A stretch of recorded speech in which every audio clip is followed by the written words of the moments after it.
Martin and John, thank you both very much for joining us. Just a few days out now from Mayo and Galway. Martin, I might start with you. You sat in on co-commentary with us for the Sligo game. Mayo won it, and it was a 9-point winning margin in the end, but not overly impressive. How will they have felt in the aftermath of that? From what I could see of Mayo that day, they'll be just very happy to have won it. It wasn't one of their more impressive days. I thought a couple of guys kind of held the team together. Seamie O'Shea and Tom Parsons in the middle of the field were excellent. I thought Ger Cafferty made a very impressive comeback from long-term injury, and again he gave a lot of confidence to the back line. I think the two O'Connor brothers were very good, but I thought also what was very significant was the timing of their two goals. The one before half-time gave them, I think it was a 4-point lead, and the one coming up to the end more or less wrapped things up. But Sligo were very well organised on the day, made it very difficult for Mayo. Mayo made maybe hard work of it, but as I say, winning is the only thing that matters in Championship, and they'll be glad to have got over the line. Absolutely. Just on that, John, I suppose Galway last year dethroning the Connacht champions Mayo, who had gone on their 5-in-a-row spree before that, and Galway have looked impressive since. I mean, they're building slowly again, and they're one of those counties that do that quite impressively. Yeah, obviously for I suppose most neutral supporters anyway, the Connacht Championship really takes off this Sunday with Galway and Mayo. Galway, I think, have improved since last year, and I think the results have shown that they have won the league, got promotion. I think it's significant. It's Kevin Walsh's third year. I think he's thrown the kitchen sink at it this year. He has Sean Armstrong back. He has Michael Meehan. I'm not sure what involvement Michael will have. So I think you Mayo are forewarned, of course. I mean, what happened last year was kind of Mayo hadn't been beaten by Galway in the Championship since 2008, so it kind of came as a bolt out of the blue in some respects, and in other respects maybe it didn't. But it's an intriguing prospect on this Sunday, because Mayo will be wanting to put the record straight from last year. Galway really need to confirm what they did last year, because they flatlined in against Tipperary, and that took the shine off the Mayo victory. And so look, there's all kinds of possibilities, but isn't that what makes Championship great, really? Absolutely. From Kevin Walsh's perspective, and preparing for this game, having come off the back of winning that league Division 2 title and promotion, is it important? And Mayo came off a very indifferent league campaign, as we know, and just managed to save themselves from relegation. How would he be building the team up to this? Because they're late into the Championship. Mayo have a game under their belts already, etc.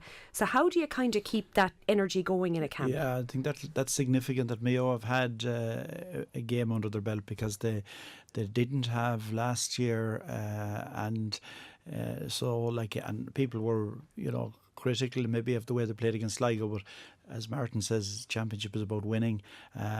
Galway haven't, but I'm sure Galway will have been working intensively behind the scenes. Now, I have no idea what tactical approach Kevin Walsh will take. He has built a very strong, he has adapted to the modern methods of defensive type formations, but I suppose the easy analysis of Mayo and Galway is that Galway have maybe, overall a very potent forward line, whereas Mayo's defence is supposed to be the strength.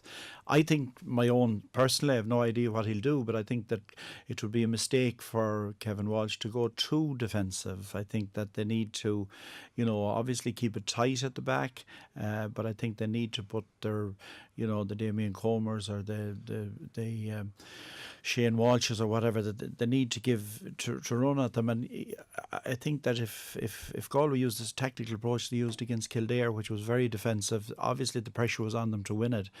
I think it needs to be more forward focused, so that we can see their positive aspects if they hope to win it, because Mayo certainly physically are stronger. I think they'll cope with the defensive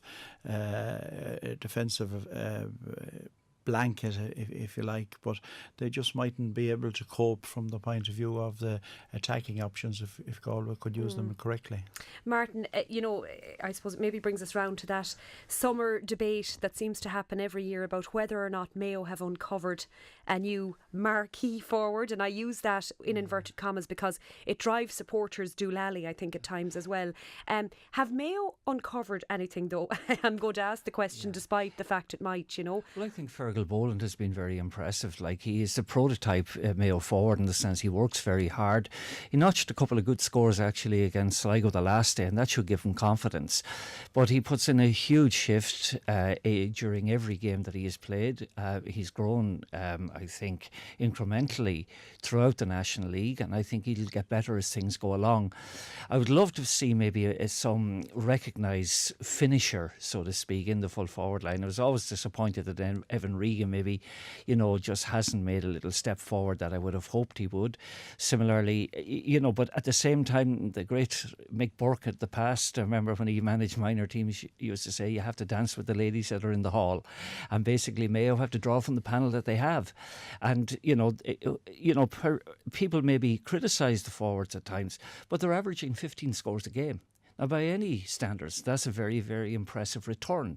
And I think they'll do that again at the weekend. I mean, they will get scores. Cillian O'Connor will get scores from frees. He can notch scores from play. Other lads are very good outside shooters. And what you had the last day, and again, it's a key component of Mayo's strategy, is you have excellent attacking halfbacks who have scores in them. Lee Keegan, Patrick Durkin are outstanding. Young Durkin in particular, I would have the greatest time for. I think he's a superb footballer. I think this is only his second year in championship football, but he's playing like a veteran, and they can get scores from any sector of the field.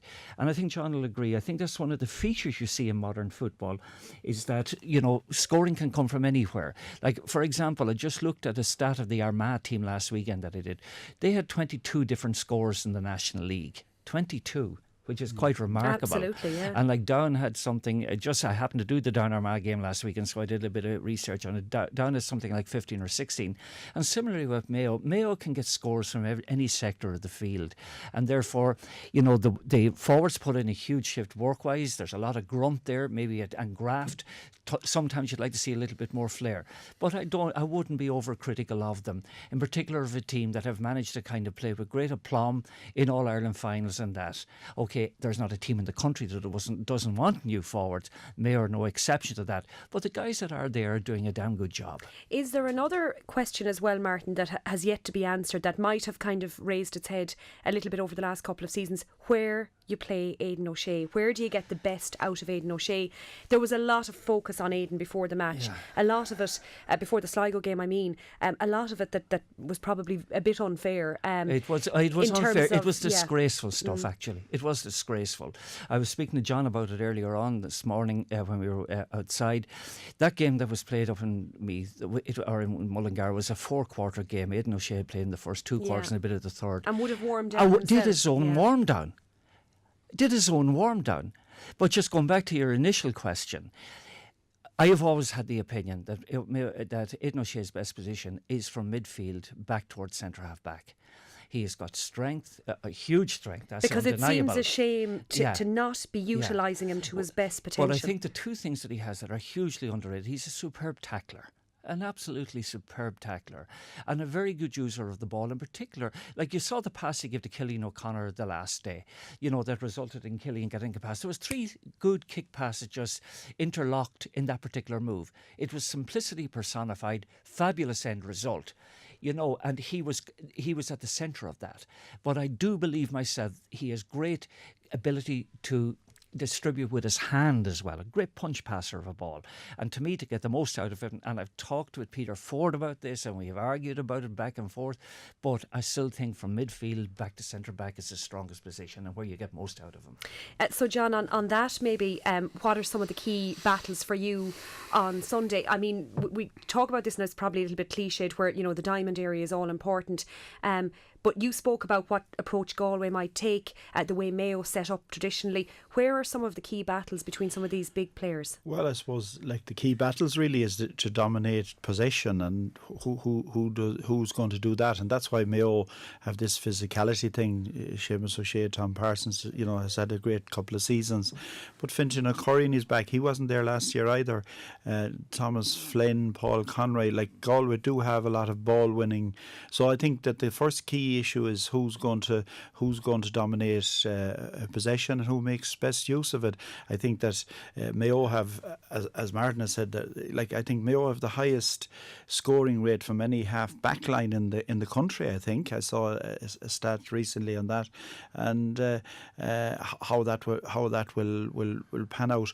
Damien Comer is going to be a vital player for Galway. If he was the one player, if you like, that even against Tipperary last year, he kept the shape, and he the only, obviously there's maybe some weaknesses in the sense that he puts the head down a little bit. If his peripheral vision could have been improved a little bit, but he's going to be a key player. So how Mayo handle him? Ger Carfraky is a very he really studies the people he's marking. If he's going to mark on Damien Comer, I think it'll be a group kind of thing but he'll be the main man in it. So that's a key battle. You mentioned there the thing about Aidan O'Shea's. I'd agree. I think they need to settle on it, but I think Aidan, I think he needs to start on Sunday for Mayo. And I think he could have a big influence. Look at the thing about the media and all this kind of stuff. Aidan is the Willie Joe of Martin's era, if you like, in that sense, that the media put a lot of attention on him. He cooperates by speaking, but in some respects, I think from his own point of view, to put the head down and really have let his football do the talking. We had a situation in my area in Galway. Michael Donnellan never gave an interview, and he did his, and that'd be by way of advice, because I think a lot of the criticism is unfair, but it's just you keep the head down and go for it. But the midfield battle, the domination of possession, how Ger Carfraky copes with Damien Comer, there'd be some of the things that I'd be looking for on Sunday. Martin, can I get a prediction off you for Sunday's game? Well, I think Mayo will rise to this. I genuinely do. I think they have to rise to this. I think if they don't win this game on Sunday, they have to go through the qualifiers.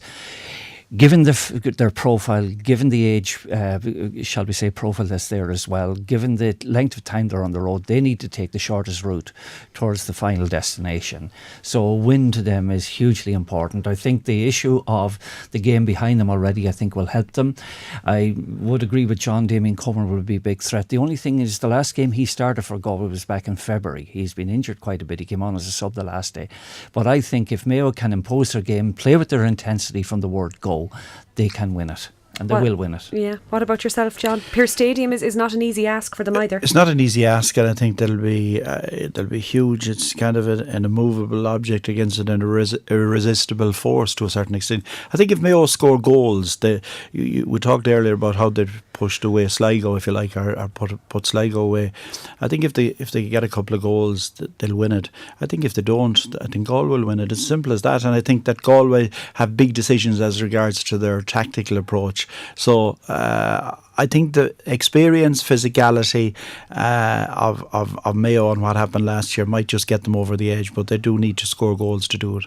Okay, guys, thank you both very much for joining us. Appreciate it.